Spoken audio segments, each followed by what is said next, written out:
Halo pemirsa GPR TV dari Sabang sampai Maroke, dari Miangas hingga Pulau Rote. Bertemu lagi bersama Bilki Sabila dalam program Kominfo Newsroom. Halo pemirsa GPR TV dari Sabang sampai Maroke.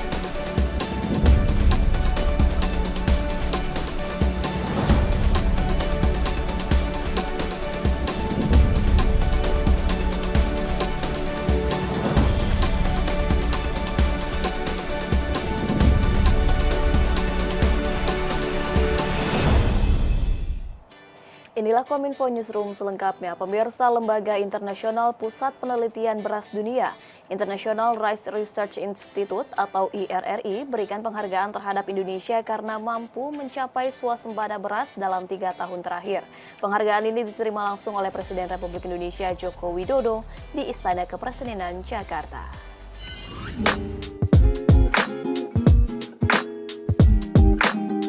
Pemerintah Republik Indonesia menerima penghargaan dari Institut Penelitian Padi Internasional karena telah berhasil melakukan swasembada beras pada periode 2019-2022. Penghargaan yang bertajuk Acknowledgement for Achieving Agri-Food System Resiliency and Rice Self-Sufficiency during 2019 until 2021 through the application of rice innovation technology ini diserahkan oleh Direktur Jenderal IRRI Jean Bali kepada Presiden Republik Indonesia Joko Widodo di Istana Kepresidenan Jakarta.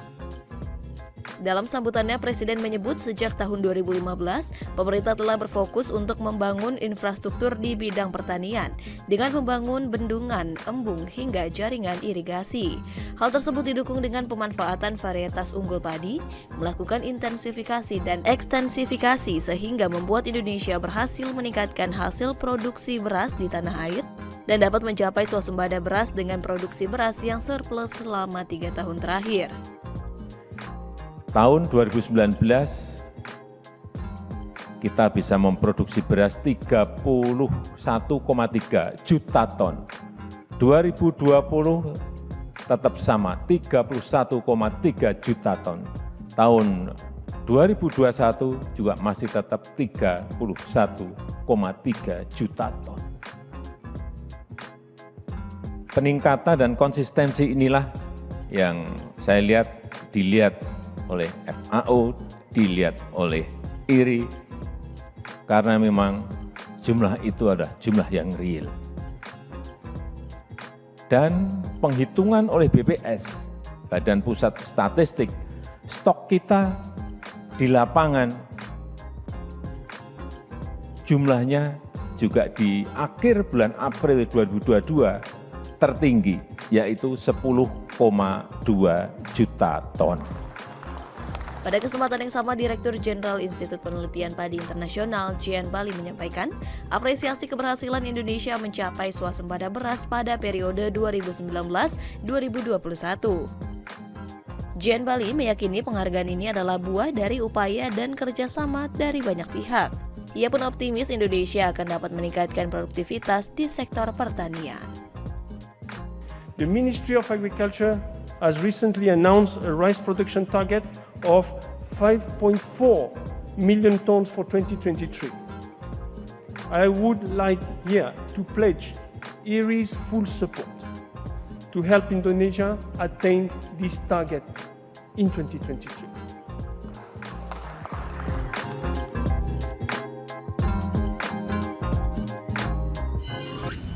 Dalam kesempatan yang sama, Menteri Pertanian Syahrul Yassin Limpo menyampaikan bahwa penghargaan tersebut adalah kado hari ulang tahun ke-77 Republik Indonesia.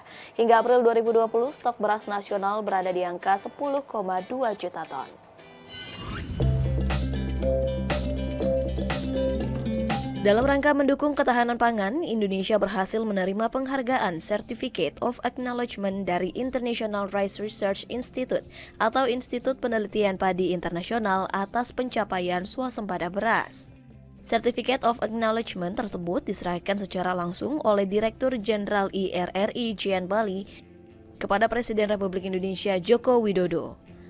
Menteri Pertanian Syahrul Yassin Limpo menilai, IRRI telah memberikan pengakuan terhadap sistem pertanian dan pangan yang tangguh, serta swasembada beras yang dicapai Indonesia pada tahun 2019 hingga 2021.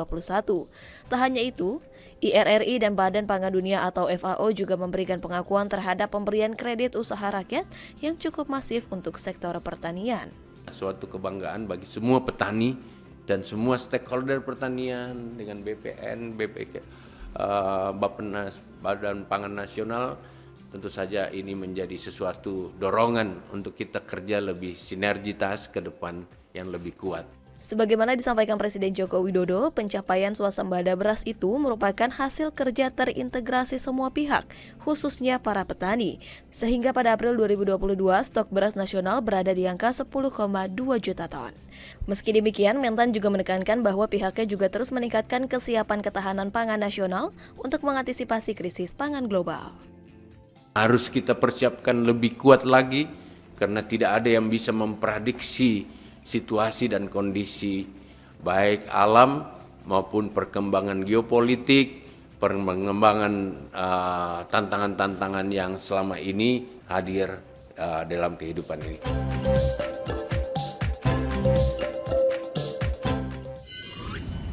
Sebagai perwujudan dukungan kepada UMKM, Bea Cukai menginisiasi kegiatan bertajuk UMKM Week 2022 dengan tema UMKM Naik Kelas Ekonomi Tancap Gas.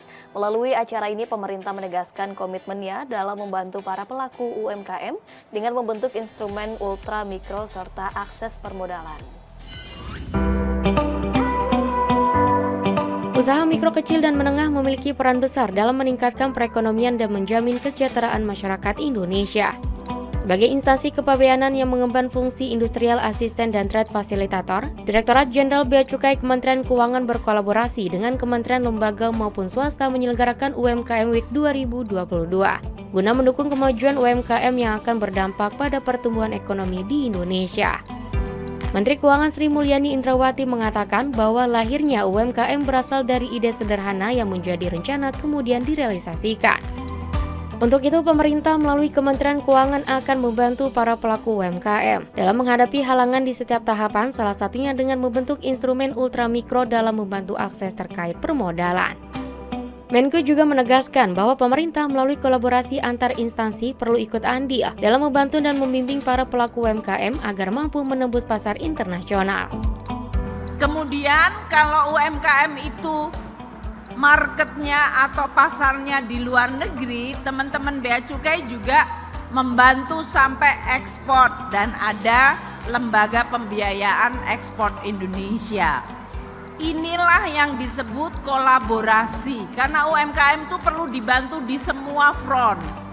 Jangan dibebani tapi bahkan dibantu. Dan cara membantunya juga bisa bermacam-macam. Saya mengapresiasi bahwa hari ini Direktorat Jenderal Bea dan Cukai merayakan UMKM Week sesudah series kegiatan selama beberapa hari. Dan tentu saya harap ini akan betul-betul melahirkan berbagai UMKM di seluruh pelosok Indonesia dengan semangat kolaborasi yang ada di Kementerian Keuangan maupun dengan kementerian dan lembaga lain serta dengan pihak-pihak lain seperti yang disebut LPI itu atau pihak swasta. Ini akan memberikan semangat yang lebih besar lagi kepada seluruh pelaku dan ini juga akan memberikan masukan bagi teman-teman di Bea Cukai maupun Kementerian Keuangan bagaimana kita memperbaiki seluruh program sinergi kita untuk membantu UMKM.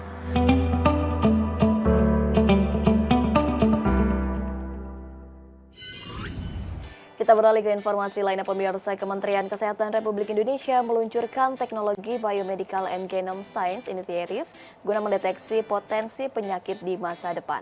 Teknologi BGSI disinyalir mampu mendeteksi potensi penyakit di masa depan dengan mengandalkan teknologi pengumpulan informasi genetik baik dari manusia maupun dari patogen seperti virus dan bakteri yang disebut dengan whole genome sequencing.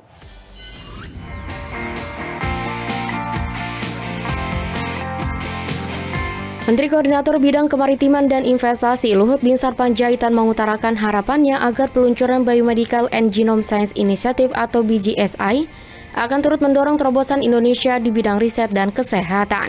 BGSI merupakan bagian dari transformasi teknologi kesehatan untuk mendeteksi potensi penyakit di masa depan dengan mengandalkan teknologi pengumpulan informasi genetik dari manusia maupun patogen seperti virus dan bakteri yang disebut dengan whole genome sequencing. Dengan kehadiran BGSI ini setidaknya ada 3 bidang atau lini yang bisa dikerjakan secara kolektif untuk kebaikan untuk Indonesia, yakni di bidang kesehatan, pertanian, dan hewan.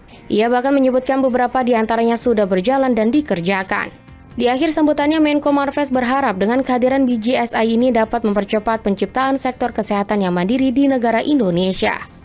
So again, if you give the opportunity to the people of Indonesia, to the scientists of Indonesia, young scientists of Indonesia, anything we can do in this country. Such a big country like Indonesia, with 278 million population, we can do nearly everything. With the support of US, support of China, support of the UAE, support of the so many friends here, I think Indonesia could make a leapfrog in many areas. We prove it already in industry. So some country thought that Indonesia cannot do it, but we prove it that we can. So if we work as a teamwork, I'm pretty confident everything we want, we can do it right. Pemirsa, usai jeda kami akan kembali dengan informasi lainnya. Tetaplah bersama kami.